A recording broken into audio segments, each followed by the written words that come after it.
Hello అండి, ఈరోజు ఎంతో హెల్దీ అయిన నువ్వుల లడ్డు ఎలా ప్రిపేర్ చేయాలో చూద్దామండి. రోజుకి ఒకటి తీసుకుంటే హెల్త్ బెనిఫిట్స్ చాలా ఉంటాయండి. కాల్షియం అయినా, విటమిన్ ఈ లోపం ఉన్న హార్ట్ కూడా చాలా మంచిదండి. సో ఎలా చేయాలో చూసేద్దాం వచ్చేయండి. ఫస్ట్ అయితే నువ్వుల్ని చిట్పట్ అనేంత వరకు వేయించుకొని పక్కన పెట్టుకోవాలి. నెక్స్ట్ మనం ఏ కప్తో అయితే నువ్వులు తీసుకున్నామో 1 కప్పు నువ్వులు, 3/4 కప్పు వరకు బెల్లం తీసుకొని 1/2 కప్పు వాటర్ తీసుకోవాలండి. బెల్లం మొత్తం కూడా మెల్ట్ అయిపోయిన తర్వాత వాటర్ ని స్ట్రైన్ చేసుకోవాలండి. నెక్స్ట్ పాకం పెట్టుకోవాలి. కొంచెం ఇలాచీ పౌడర్ వేసుకోవాలండి. పాకం వచ్చిందా లేదా ఎలా తెలుసుకోవాలంటే ఒక చిన్న బౌల్లో వాటర్ వేసుకొని పాకాన్ని కొంచెం అందులో వేసుకుంటే చేత్తో విరిపితే విరగాలండి.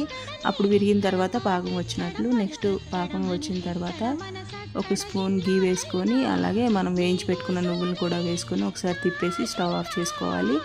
ఆ వేడి మీద ఉన్నప్పుడే లడ్డూని ప్రిపేర్ చేసుకోవాలండి. చాలా అంటే చాలా టేస్ట్గా ఉంటాయి, ఎంతో హెల్దీ కూడా. ఒకసారి మీరు కూడా తప్పకుండా ట్రై చేయండి. Thank you for watching.